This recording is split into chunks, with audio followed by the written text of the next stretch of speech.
Shalom, nous allons étudier le daf, même Dalet dans Masechet Zahim, nous reprenons 10 lignes à la fin du daf, même Gimel Amoud Bet, on reprend la Mishnah, la Braïta, excusez-moi, à propos de laquelle on avait dit que si Zehiri ne commande pas une Braïta, finalement on ne la comprend pas. Matnita, c'est une Braïta de Tanya. Im Nemru Kalot, Lama Nemru Chamorot, au sujet de la consommation de choses Kodesh, donc des korbanot, la Trouma, Maaser Sheni, alors que la personne est impure. On a dans la Torah mention à des choses qui sont kalot, moins importantes, moins graves, d'autres qui sont plus graves. In nemro kalot, la manemro, chamorot. Si on a parlé de ce qui était déjà moins grave et que c'est interdit, pourquoi avoir mentionné ce qui était plus grave? Inemar chamorot, la manemar kalot. Une fois qu'on a dit celle qui était grave, pourquoi avoir dit celle qui était moins grave?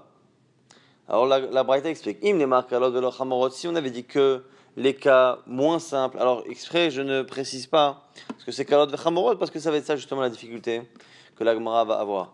Im nemar kalot ve chamorot. Si on avait dit que les cas moins graves et pas les cas plus graves, Haïti Omer, j'aurais dit à la kalot ve lave. Ok, les moins graves qu'on a dit, c'est un lave, mais peut-être que les plus graves, à la chamorot, bemita, peut-être que c'est plus que assour, c'est peut-être même chayev mita, passif de mort. Les cas nemar chamorot, c'est pour ça qu'on a dit les cas les plus graves. Et si on avait dit que le cas le plus grave et pas les cas les moins graves, j'aurais dit Haïti Omer. Allah pas tout. J'aurais dit peut-être que c'est Chayav Malkout quand c'est les plus graves, mais les moins graves qu'on n'a pas cités, peut-être que Bichlal c'est pas Chayav, qu'on n'est pas passible d'une punition, que c'est même pas sourd. Donc c'est pour ça, les Karnemar Kalot. Maintenant la Gemara pose la fameuse question Maï Kalot ou Maï Chamorot. Quels sont justement les cas de Kal et Chamour? Alors si on verra qu'il y a deux manières déjà de voir. On a ici une halakha qui concerne quelqu'un qui consomme quelque chose de sain en état lui-même d'impureté. Alors, il peut y avoir deux raisons de la gravité. Soit en fonction de la kedusha, de la sainteté de ce qu'il mange en état d'impureté. Donc, il mange du maaser sheni, c'est une certaine sainteté. Il mange de la trouma ou des kodashim, des korbanot, c'est plus sain. Et donc, c'est en ça que c'est chamour. Ou sinon, on peut très bien imaginer que l'on parle de consommer des biens qui sont toujours les mêmes, soit Trouma, soit Maaser Sheni, mais que ce qu'on appelle grave et moins grave, c'est en fonction de l'impureté que lui a contractée. Quand il mange du Maaser Sheni et que lui a contracté une impureté par rapport à un animal, Sheret, un reptile, à ce moment c'est ce qu'on appelle Kalot. Quand c'est Toumat Met, c'est Chamorot. Et la Gemara va envisager tous ces cas-là. Maï Kalot ou Maï Chamorot. Il est makalot, maaser, chamurot, trouma. Pour l'instant, on imagine que kal et chamour, c'est par rapport à la chose qu'il consomme. Il a une impureté définie, X, et il consomme des choses plus ou moins saintes. Maaser sheni, c'est moins kadosh que trouma qui est chamour. Alors la Gemara dit, je ne comprends pas. Pourquoi? Parce que quel est l'argument de la Braïta? La Braïta a dit, pourquoi j'ai besoin de dire des deux? Parce que si j'avais dit si j'avais dit que le cas de kal, le moins grave, j'aurais dit peut-être que ce qui est chamour, ce qui est plus grave, c'est chalmita.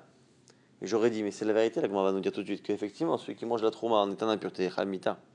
Et en plus, la Gemara reposera à deux reprises ce raisonnement. Comment, quand on enseigne un cas moins grave, comment, avec une sanction qui est de malcoute, de recevoir des coups, comment on peut imaginer qu'on aurait pensé dire que puisque celui qui est moins grave, c'est un lave, celui qui est plus grave, c'est chayav mita, une sanction plus grave. Nous, on a un principe, quand on fait un kalvachomer, et qu'on dit si déjà cette chose pas grave est interdite, a fortiori l'autre qui est plus grave, on ne peut pas aller au-delà de la sanction de celui qui nous sert d'exemple. Donc si on enseigne le cas le moins grave, en l'occurrence ici maaser, et que pour le maaser c'est un lave, donc c'est un interdit avec malkout et des coups qu'on donne à la personne qui transgresse, même si le fait de consommer quelque chose de bien plus grave comme kadashim et comme trouma, c'est bien plus grave, on ne pourra pas aller au-delà de la sanction de justement malkout. Donc la Gemara ne comprend pas la Braïta avec ses explications de Kalod Hamna. Haïti Omer, Bemita, Ashtanamia Bemita. Comment on peut dire qu'on aurait pu penser dire que Trouma c'est Mita? Hinachinami, Al-Khalemase c'est Bemita. Vetouille en plus. Ve'ilo Nemar, Haïti Omer Bemita. Dayola Vominadin. Dayola Vominadin, qui nous donne. On ne peut pas aller au-delà de ce qui nous sert de choses. Donc d'ailleurs c'est suffisant. Les Baminadin, pour celui qui vient d'un raisonnement Kalochomer, l'iyot Kenidon, d'être comme celui qui vient justement servir d'exemple. Il ne peut pas aller au-delà. Déjà, ça suffit de prendre celui qui sert d'exemple.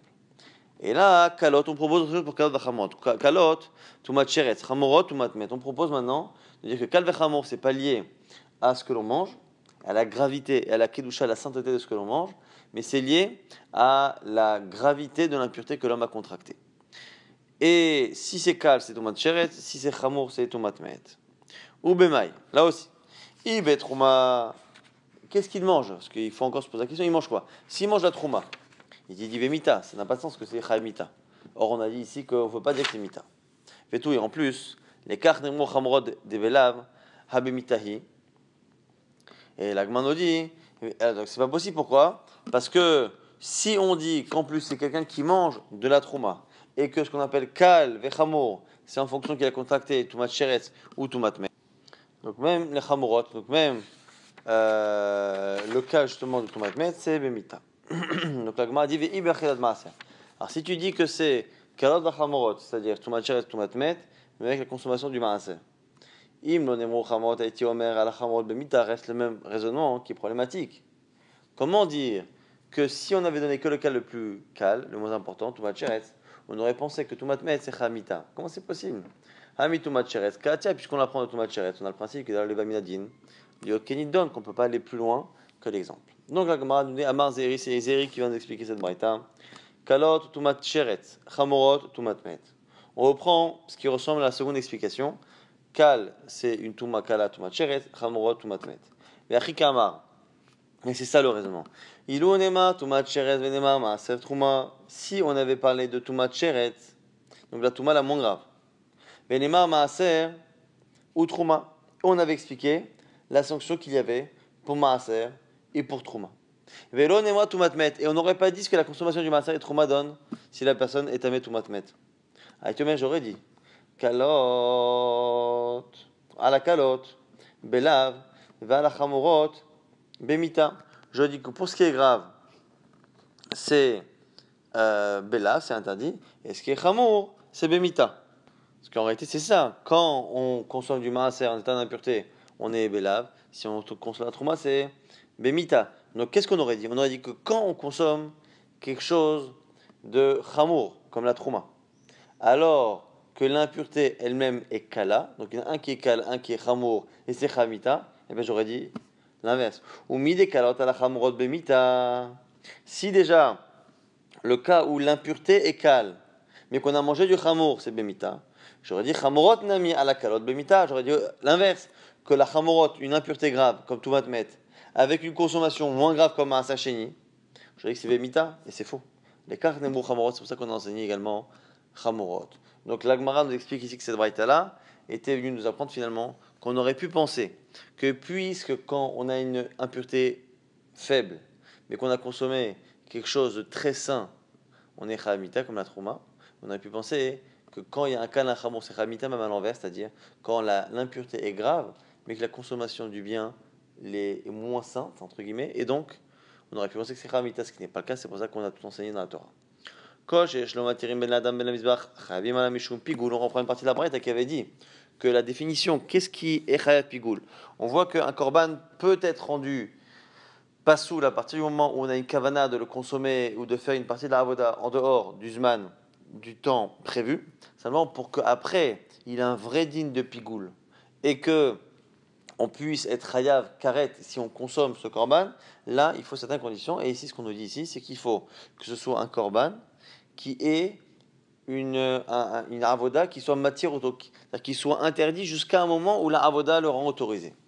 Et la Gemara nous explique ici par une braïta comment on est arrivé à cette conclusion. Tanoura Banan, on a une braïta. O enom mevi ela kayotse bishlavim. On verra plus tard d'où ça vient. C'est un klal ou prat au klal. On a un pasouk à partir duquel on va faire un limoud. Donc là, je vous avance parce que la Gemara ne le dit pas. Mais cette braïta, dans tous les cas, ici, n'est pas rapportée en entier. Il y a un keta, toute une partie qui est avant. Et dans tous les cas, la Gemara expliquera rapidement. À la fin, c'est un klal ou prat ou klal. On a un verset ve'im achol yachel mi besar zevar shelama bayom sheishi pigulhu lo iratze. On a ici im achol yachel mi besar zevar shelama. Celui qui va manger mi besar zevar shelama le troisième jour. On parle ici de quelqu'un qui veut consommer. pas qui consomme, mais qui veut consommer le korban au-delà des 2 jours autorisés, donc le 3e jour de Bessar chez la Mav, on apprend là-bas qu'il y a un digne de Pigoul pour celui qui souhaite consommer un korban qui peut être consommé que pendant 2 jours, c'est Shlamim, mais qui veut le consommer le 3e jour. Et de là-bas, on va apprendre les autres korbanot, on va apprendre qu'il y a Pigoul dans le reste. Et le reste, c'est ce qui ressemble à Shlamim. Or, Shlamim a quelque chose qui est matière, projection du sang qui le rend autorisé. Ce sera pareil pour tous les autres pigoules. Il n'y aura de vrai digne de pigoule que ce qui a des matirim. O enom evi la Shlamim. On aurait pu n'amener en pigoule que ce qui ressemble vraiment à Shlamim. Ma Shlamim miyuchadim nechalin shneimim layla echad. Que puisque le Shlamim se mange en 2 jours en une nuit, Avkol nechal shneimim layla echad. Donc on ne peut transposer qu'au korbanot qui se mange en 2 jours. Nechal yom valayla, ceux qui se mangent en 1 jour en une nuit. Minaïn, d'où sait-on qu'il y a pigoul? Tamouloma mi bessar, il y a un mot qui est entre là-bas. Mi bessar zevar shelamav, c'est pas marqué mi shelamav. Mi bessar zevar. Bessar, c'est bon, on va apprendre ça. Kol sheshira nechalim. Maintenant, ola she'en shira nechalim. Maintenant, le korban ola qui n'est pas du tout consommé, qui est entièrement consumé. Minaïn, c'est le mot zevar. Mi bessar zevar shelamav.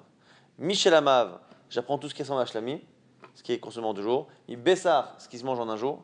Et zevar, c'est ce qui ne se mange pas du tout. On est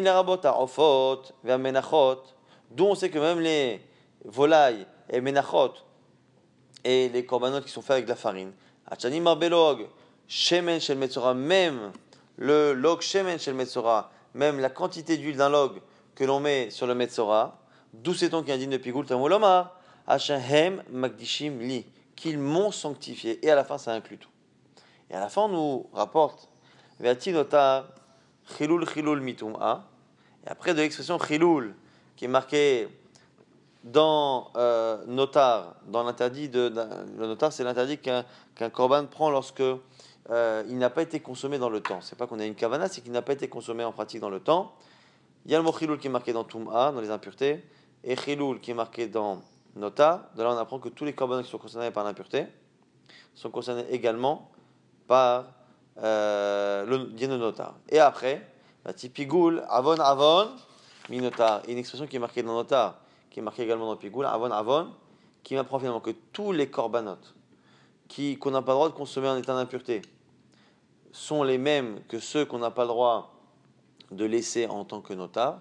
Et tous ceux-là qu'on n'a pas le droit de laisser en tant que notar sont ceux également qui sont concernés par le pigoul. Et la Gemara, du coup, pose une question importante par rapport à la Braïta, c'est qu'au départ, on a voulu apprendre tous les korbanot depuis l'expression Zevar chez la Mav, après Bessar, Zevar. Au final, petit à petit, on a appris tous les Limoudim et on a commencé par Shlamim. Et on a commencé par Shlamim, et après, on a inclus tous les autres. Et au final, à la fin, on a une sorte de Xerashava, là-bas, qui m'apprend que tout ce qui est marqué dans Notar et dans Touma, on le transpose en Pigou. Donc pourquoi avoir eu besoin de cela? Puisqu'à la fin, on me rapporte tous les cas. La manema shlamim me'ata, pourquoi avoir mentionné shlamim en particulier et avoir démarré de là-bas?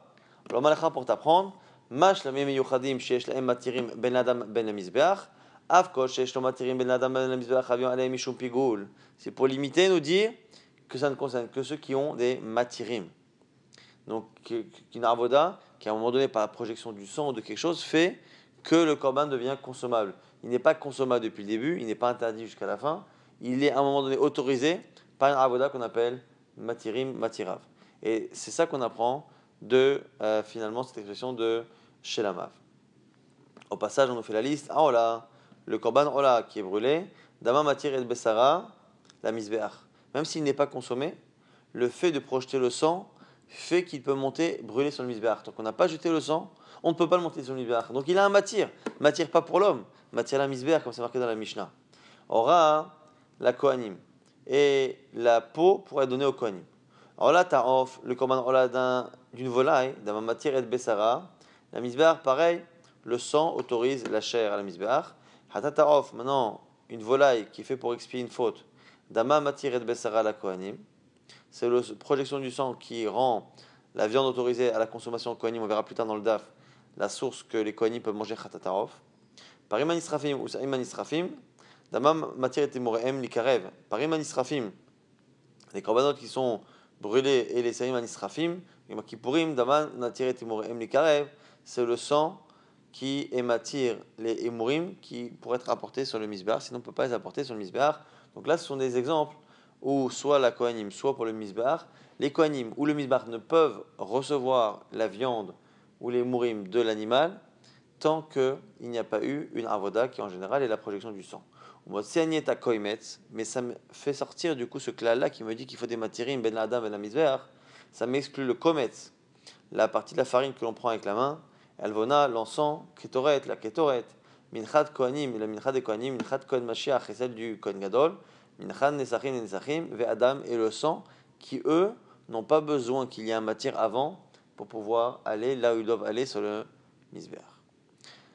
Rabbi Shimon, Omer Rabbi Shimon, dit Mashlemim miyuchadim sheyesh bo al mizbach hachitzon, vechayavim alav af kol sheyesh lem al mizbach hachitzon, chayavin alav mishum pigul. Lui, Rabbi Shimon, un autre limoud par rapport à Shlemim. Il dit Mashlemim lemer que Shlemim, on sont particuliers qui vont sur le mizbach hachitzon, ils vont sur le mizbach qui est à l'extérieur du echal dans la Hazara. Vechayavim alav il n'y a pas de pigoul pour tout ce qui n'est pas à l'extérieur comme les shlamim. Yatsou parim anisrafim, ou sa'im anisrafim, ho'il she'en al mizbach haretzon kishlamim, en chayim alam mishum pigoul, ça exclut les parim anisrafim et sa'im anisrafim qui sont les korbanot pnimiyot, qui eux n'ont pas leur kapara qui se fait à l'extérieur et qui ne sont pas concernés par le din de pigoul.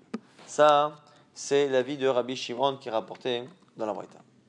Amarmar, maintenant on reprend la Braïta. Kayote bishlamim. Au départ, on a dit que de shlamim, on voulait apprendre ce qui ressemble à shlamim. Et ce qui ressemble à shlamim, c'est ce qui est consommé en 2 jours. Après, on a dit, comment c'est pour un jour, mi bessar. Donc on sait que même là, zevach. Mais à la base, on dit qu'on aurait pu n'apprendre que les korbanot qui sont mangés en 2 jours. Alors lesquels? La Gemara propose. C'est quoi? Mainihu, c'est quoi? C'est bechor. C'est celui qui est l'aîné de la vache ou de l'animal. Un animal tahor. Il est mangé en 2 jours et en 1 nuit. La Gemara dit, mais comment on aurait pu l'amener? Et la Gemara ici va nous répondre à ce qu'on a dit il y a quelques minutes. D'où Bichlal, on a un limoud entre shlamim et autre chose. Aussi, c'est le principe de mamatzinu. Mamatzinu, ça fait partie des midot à partir de laquelle on apprend des halachot. C'est que si on a 2 halachot qui ont certains points communs, comme là en l'occurrence le fait d'être consommé en 2 jours, et en 2 jours, il n'y a pas tous les korbanot qui ont cette particularité-là. Et donc on part du principe que si les shlamim qui sont consommés en 2 jours, il y a un digne de pigoul, parce que c'est marqué mi bessar zavar chez la mav, chez la mim, eh bien disons la même chose pour bechor. Sauf que ce raisonnement de mamatzinu ne marche que si il n'y a pas de différence entre les deux qui justifierait que le dit soit différent. Donc c'est un limoud assez facile à amener, mais assez facile également à repousser. Comment? Et qu'à on aurait objecté malishlamim. Les korban shlamim ont des halachot particulières. Il faut appuyer sur la tête de l'animal. Smicha, les sachim, faire des libations. Tnufat chazevashok. Et il faut effectuer le balancement de chazevashok, la poitrine et la jambe de l'animal. Ce qui n'est pas le cas du bechor. Et donc, comme il y a des halachot particulières dans shlamim, je peux très bien te dire que de la même manière qu'il y a des halachot particulières qui sont smichan, tzachim ou tnufat chazevashok dans shlamim, il y a également là-bas une halakha particulière de pigoul. Et de la même manière que dans bechor, il n'y a pas les 3 premières, il n'y a pas non plus pigoul. Et là, mi ve'achol, ime'achol, yachel, la Gemara reprend bien ce qu'on a dit tout à l'heure. Ime'achol, yachel, c'est klal ou prat ou klal. La Gemara dit, mais attends, c'est pas vrai, parce qu'avant qu'on parle de shlamav, du prat, on donne d'abord les 2 klal, ve'imhe'achol, yachel. Manger, il mange, ça c'est global, ça inclut tout. Klal, klal. Et après, il y a le prat. Normalement, klal ou prat ou klal, quand on a la Torah qui est générale. Après, un exemple précis. Après, en général, on fait finalement une règle à partir de ce qui ressemble à ce qu'il y a au milieu.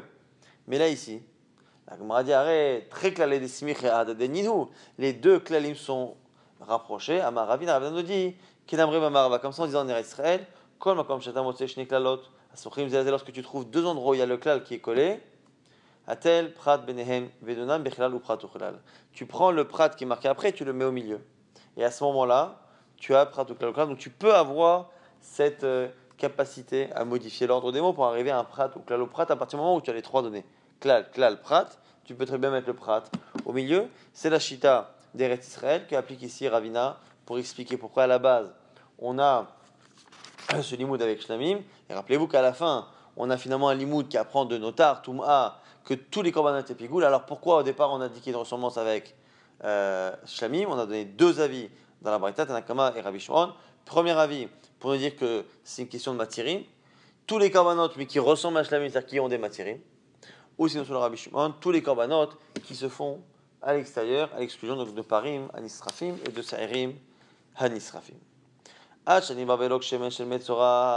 on reprend la suite de la Braïta. Dans la suite de la Braïta, on a cité tout ce qui était inclus dans le din de Pigoul, et entre autres, on a inclus l'okshel shemen, la quantité d'huile qu'on utilise pour le Metzora. S'il en reste, on peut avoir un din de Pigoul, en sachant qu'on verra par la suite que c'est consommé par les Kohanim s'il en reste.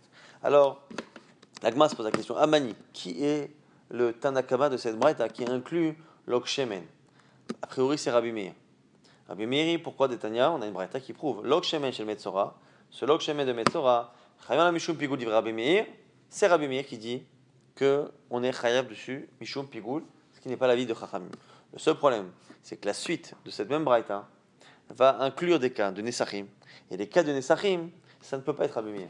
C'est forcément Chachamim, parce que c'est une marloquette Chachamim et Rabbi Meir. Donc la question étant, comment comprendre qui est le Tana de la Braïta, puisqu'il semble au départ être que comme Rabbi Meir, et à la fin que comme Chachamim contre Rabbi Meir. Et la Gemara va proposer plusieurs réponses. Soit on dit que c'est Rabbi, qui a une chita un peu intermédiaire, soit on dit que c'est Rabbi Meir, il faut effacer la fin de la Braïta, qui nous gêne, soit il faut dire que c'est Rabbi Meir, et non pas effacer la fin de la Braïta, mais finalement la modifier pour qu'elle s'adapte à la chita de Rabbi Meir. Voici les trois réponses qui vont être proposées par la Gemara. Première preuve d'abord du problème, et Masefa, regarde la fin, au Motsani, Mincha Nesachim ve Adam. On voit que dans cette même braïta, on exclut les Nesachim, tout ce qui est libation, du din de Pigoul. Atane Rabana, ça c'est Chachamim de Tanya, parce que c'est encore dans une braïta. Niski ebemachem la mishum Pigoul, mipne shadam azevach matiran, l'ikara du Rabbi Meir dit que les Nesachim, des korban qui sont faits avec un animal, Chavim ala mishum Pigoul, il y a un din de Pigoul, parce qu'il estime que le sang du zevach, c'est matière, donc comme c'est matière, ça va rendre Pigoul. Donc Rabbi Meir, quand il inclut l'ok shemen, il inclut également Nesachim. Alors comment comprendre? Et là-bas, Chachamim ne sont pas d'accord. Là-bas, Mourlo nous dit Alodam Mevi, Etzvachavayom, Utsachim, Mikan, Asarayamim. C'est pas possible parce qu'il y a des fois un décalage entre le moment où il apporte le Korban et le moment où il apporte les Nesachim. Et donc, s'il apporte aujourd'hui le Korban et qu'il apporte les Nesachim d'ici 10 jours, tu ne peux pas dire que les Nesachim c'est matière le Korban. Ça n'a pas de sens. Amalaem, alors il le dit, Rabbi Meir, je suis d'accord, Afani, il a marti, il avait in masevach. Même ce que j'ai dit moi, je ne l'ai dit que quand les deux sont ensemble. En tout cas, l'homme échané, à partir du moment où on voit que Chachamim, à cause du fait que l'on peut apporter de manière décalée les libations du Korban, ils estiment qu'il n'y a pas de pigoule sur les libations, et ce qui se passe pour le Korban, c'est pas le matière des libations, qu'il y a trop de décalage entre les deux, possible en tout cas. Selon Rabbi Meir, lorsqu'il y a un décalage, il sera d'accord, lorsqu'il n'y a pas de décalage, il ne sera pas d'accord, mais en tout cas, quoi qu'il arrive, on voit que si on tient dans Rabbi Meir, on inclut dans le Pigoul le Shemen du Metzora, mais à la fois les Nesachim, et si on tient comme Chachamim, on tient ni l'un ni l'autre. Or, dans notre Braïta, on a vu qu'on inclut le Shemen du Metzora, mais on n'inclut pas les Nesachim, donc la question revient encore une fois, Man, Tana, qui est le Tana de cette Braïta? Première proposition, Marav Yosef, Hamani, c'est qui Rabbi? C'est Rabbi Danassi. Pourquoi? Que lui pense qu'il faut qu'il y ait un matière et il n'y a pas de matière pour les Nesachim parce qu'il estime comme Chachamim qu'il y a trop de décalage possible entre les deux, mais que dans le chemin, dans l'huile du Metzora, il y a des matières que l'huile, excusez-moi, que l'on va projeter sur le Metzora, sur son oreille, sur son doigt, ainsi de suite, c'est ce qui est matière, le reste de l'huile pour être consommé, et donc du coup, il y a des matières, et donc du coup, il y a un din de pigoul. Et puisque il y a un din de matière qui peut l'autoriser, il y a un din de pigoul. D'Etania, on sait qu'il y a un din de matière, Nagma propose, la Braïta lok shemen shel Metzora mo'alim bo, al shizrok adam, tout ce qui est kadosh, il y a un din de me'ila. Celui qui profane quelque chose qui est saint, qui l'utilise, il est chayam me'ila. Alors il y a un dit de me'ila, nous dit Tanakama, jusqu'à la projection du sang, du korban pour le Metzora. Nizrak Adam, une fois que l'on a projeté le sang du Korban Hacham, l'onenim et le Mo'alim, il n'y a plus de din Me'ila. Rabbi Omer, Rabbi nous dit, Mo'alin, Achiten Matnotav, il y a un din de Me'ila dans l'huile, non pas jusqu'à la projection du sang, mais jusqu'à ce qu'on projette l'huile. Et on voit ici que selon lui, le fait de projeter l'huile, c'est ça qui rend l'huile autorisée. Avant, non. Et donc c'est pour ça que tant que c'est pas autorisé à la consommation, c'est kadosh et indigne de Me'ila. Alors que selon Tanakama, c'est le sang qui fait tout. À partir du moment où le sang a été projeté, l'huile est consommable, en tout cas minatora, pas minaraban, mais en tout cas minatora, et donc la projection de l'huile n'est pas un matière. Et donc comme il n'y a pas de matière, il n'y a pas de vedite de pigoul, selon Rabbi Yoran de Mikul. Asur b'achila, shiten, matan sheva ou matan behonot, et ils sont d'accord tous les deux qu'on ne peut pas consommer, en tout cas minarabanan, jusqu'à ce qu'on ait projeté justement les hazaot sur le Kodesh HaKodashim et qu'on ait mis l'huile sur les doigts et les orteils du Metzora. En tout cas, à Amra Kame et des Rabbi Yirmiyah, on a dit ça dans Rabbi Yirmiyah. Amar, il a dit, Gavra Rabba, qui est Rabbi Yosef, Leima ki Hamil, est-ce que c'est possible que quelqu'un d'aussi grand que Rabbi Yosef donne une réponse tronquée comme celle-ci? Arelog, Abba Bifne Asmo, Nechula Alma Matnotav Sharoule. Lorsque le log shemen chez le Metzora est apporté à part du korban, de manière décalée justement du korban, tout le monde est d'accord là-bas, Kula Alma Matnotav Sharoule, tout le monde est d'accord là-bas que ça n'est autorisé qu'une fois qu'on a mis l'huile. Velo Mefagdinle, tout le monde est d'accord qu'il n'y a pas de pigoul, et Tania c'est le Braïta. Log shemen chez le Metzora Chavim Alav Mishum Pigoul. Le log shemen, il y a un digne de pigoul dessus, mivne shedam matiro les beonot, tu vraiment selon Rabbi Meir, parce que le sang du hacham est matiroto. Amrolo, ils l'ont dit, Rabbi Meir. Alors Adam mevi hacham ou achshav et log mikan valasarim. La même logique qu'on a vu pour les sachim. On retrouve ici pour le log shemen du Metzora, c'est que parfois il y a un décalage. Parfois, on apporte le korban et le log shemen on l'apporte dans les 10 jours qui suivent. Il leur a répondu, Amalaen, Afani la marti et là, Beba im hacham. Moi aussi, ce que j'ai dit, c'est que quand ça va ensemble. En tout cas, on voit à la base que même quand il y a un digne de matière, on n'estime pas ici que tout le monde serait d'accord. Ça reste une chita de Rabbi Meir. Il n'y a que Rabbi Meir qui dit que le log shemen est un digne de pigoul. Et donc, même dans les cas où tout le monde est d'accord que c'est matière, le log shemen, dans le cas où ça vient de manière séparée, on voit bien que la marloquette existe toujours. Et donc, puisque la marloquette existe toujours, même dans un cas où comme l'huile est séparée du korban, c'est sûr que c'est l'huile qui est matière et pas autre chose, eh bien on voit bien là-bas que ça n'existe pas cette chita qu'on a proposé de dire, on a voulu la transposer de Me'ila, mais le raisonnement est faux en fait. On ne peut pas dire qu'il y aurait une chita qui ne serait pas d'accord avec Rabbi Meir, mais qui ne serait pas non plus comme Rabbanan, et qui dirait que comme l'huile c'est matière, il y aurait un din de pigoul. C'est faux. Le seul qui peut dire qu'il y a pigoul dans l'Okshemen, c'est Rabbi Meir, et la question nous revient. Comment dans notre Braïta, on a commencé par dire qu'il y a un din de pigoul dans l'Okshemen, comme Rabbi Meir, et qu'après, on va comme Chachamim contre Rabbi Meir en disant que dans Nesachim, il n'y a pas de pigoul, on va se est à Nesachim. Et là, Rabbi Meir, les Olam Rabbi Meir, la Gmadi c'est Rabbi Meir. Vesamem Mikan Nesachim. Et efface la fin de la Braïta qui dit que Nesachim, c'est pas inclus. Amarabaya Baye nous dit, l'Olam l'autre, Samé, t'es pas obligé d'effacer. Tanalogaba, Ima Hacham, ou Adin Nesachim Abba Imima Zevach, il faut juste modifier et dire que le log, de la même manière que le log Shemen, on a vu que Rabbi Meir ne dit qu'il n'y a pigoul que quand ça vient avec le korban, il dira pareil pour les Nesachim. Les Nesachim, les libations, et le log Shemen du Metzora, lorsqu'ils viennent avec le korban, il y a un ligne de pigoul. Et après, il faut dire que les Nesachim qui ne sont pas inclus au Motsé Nesachim, c'est les Nesachim qui sont décalés du korban, pareil pour le log Shemen, Huadin, les log Abba Mifne Atzmo. On reprend maintenant notre Mishnah. Chatataof, Damamatia et Bessara, la Kohanim. On a dit que les Chatataof, la projection du sang, les rend autorisés à la consommation au Kohanim. Alors on verra par la suite que qu'est-ce qui est un chidouche, c'est que les Chatataof, dans le Beth Amikdash, les enfot n'étaient pas égorgés, on les faisait la mélika, donc c'était au niveau de la nuque, avec l'ongle du Kohen, que l'on mettait l'animal à mort. Ce qui veut dire que d'une certaine manière, de point de vue halachique, c'est un animal qui est tué sans shrita et qui est blessé, qui est finalement, a priori, normalement, considéré comme étant une nevela, c'est-à-dire un animal qui est mort naturellement, qui est mort par une blessure. Et donc, normalement, on pourrait penser qu'on a la mise à de le faire au Beth Amikdash, mais que c'est pas consommable. La preuve, c'est qu'un non-Kohen qui consomme cela, il est chayav de manger un khatat et il est chayav en même temps de manger une nevela. La Gemara nous dit que Menan Emine, dont sait-on justement que le Kohen peut consommer. Et par rapport à cela, la Gemara va nous rapporter toutes les drachot qui sont liées à un verset. Il y a un verset qui parle de matnot keruna. À la base, ça ne parle pas des korbanot, ça parle des dons que l'on doit faire au Kohanim. Quelles sont les parts des aliments kodesh ou cholin d'ailleurs, hein, kodesh ou chol que l'on mange, qui sont donnés au Kohanim. Qu'est-ce qui revient comme cadeau au Kohanim? Et là-bas, à la fin, on disait voici ce qui va t'appartenir à partir des kodesh kodashim, de ce qui vient du Beth Amikdash et des choses saintes. Kol korbanam, tous les sacrifices. Les chol michatam, tous les menachot, les cadeaux. Ou le chol chatatam et tous les chataot. Ou le chol hashamam et tous les hasham. Et il y a à chaque fois l'expression kol. Kol qui vient à chaque fois rajouter quelque chose. Tané Lévi enseigne dans une braïta kol korbanam le rabot lokshemen shel metzora.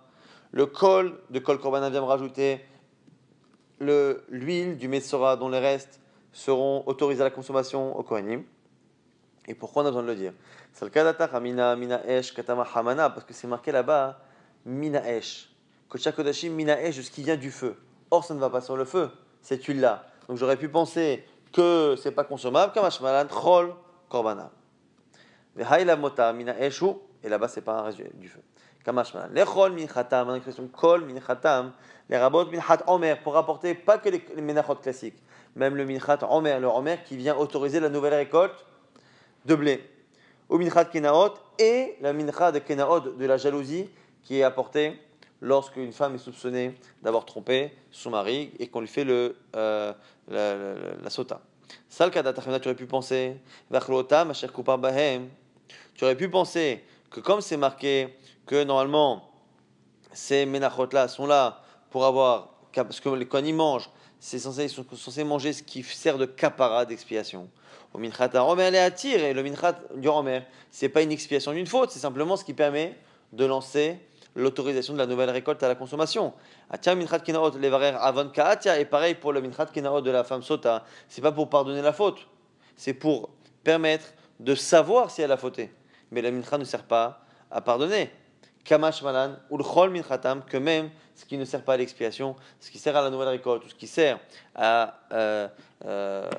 clarifier une situation entre un homme et une femme, ça rentre dans ce qui est autorisé à la consommation pour les kohanim. Ou le chol chatatam, l'expression kol chatatam, les rabot chatata off, ça rajoute le chatat du off.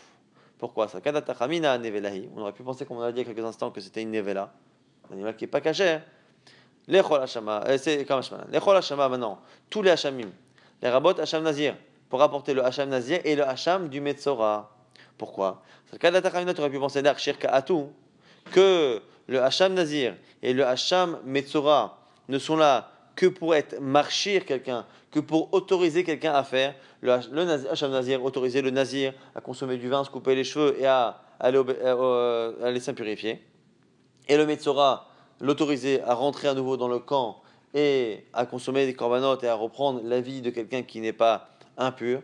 Et donc, on aurait pensé que les kohanim ne mangent pas ces choses-là qui sont là pour être autorisées. Kamash malan. La Gemara s'étonne. Elle dit Hacham Nazir, je comprends. Maintenant, Hacham Metzora, qui soit mangé par les kohanim, c'est marqué clairement. Hacham Metzora Beidiak Tibbe. C'est marqué Kihatat Hacham Hula Kohen. C'est comme le Hatat, le Hacham, il est pour le Kohen, le Hacham Metzora. Donc c'est marqué clairement. La Gemara corrige et dit et là, les rabot Hacham Nazir, Ke Hacham Metzora. C'est pas qu'on inclut Hacham Nazir et Hacham Metzora. On inclut Hacham Nazir comme le Hacham Metzora. Et à la fin, Hachaya Shivu, c'est marqué à la toute fin, Hachaya Shivu, ce qu'ils me ramèneront, ça vient donner autre chose au Kohen, quelque chose qui est rendu à quelqu'un, mais que cette personne-là est décédée en guerre. En guerre, c'est l'exemple typique en général de quelqu'un qui n'a pas d'héritier. Pourquoi? Parce que Minatora, lorsque quelqu'un décède, les choses reviennent à ses enfants, pas ses enfants, c'est à ses petits-enfants, ou sinon éventuellement à ses frères. S'il n'a pas de frères, d'une certaine manière, quand c'est un juif de souche, il a toujours un héritier qui soit en dessous, soit à son niveau, soit finalement n'importe quel juif, et par un arrière-arrière-arrière-grand-père, un descendant. Et donc il n'existe pas normalement pour un juif de souche une possibilité qu'il n'y ait pas d'héritage. Puisque tout juif qui existe est à un moment donné l'héritier potentiel de son frère juif de souche. Le seul qui peut ne pas avoir d'héritier, c'est un guerre. Quelqu'un qui se convertit et qui n'a pas d'enfant et qui vient donc, et qui n'a pas ce lien de parenté avec les autres juifs, lui le guerre. Quand on vole quelque chose à un guerre et qu'on veut faire la misa de à Shabbat Gezela de rendre le Gezel, mais qu'entre-temps la personne est morte, à qui le rendre? Ça va au Kohen. Shashivuli Gezel la guerre. Lecha hu scha à toi, shelcha iye. Pour dire que non seulement on le rend au Kohanim, mais ça appartient à 100% au Kohanim. Quelle est la preuve que ça appartient au Kohanim? C'est qu'un Kohen peut même épouser une femme avec la chose qu'on lui a rendue. On lui a donné une bague.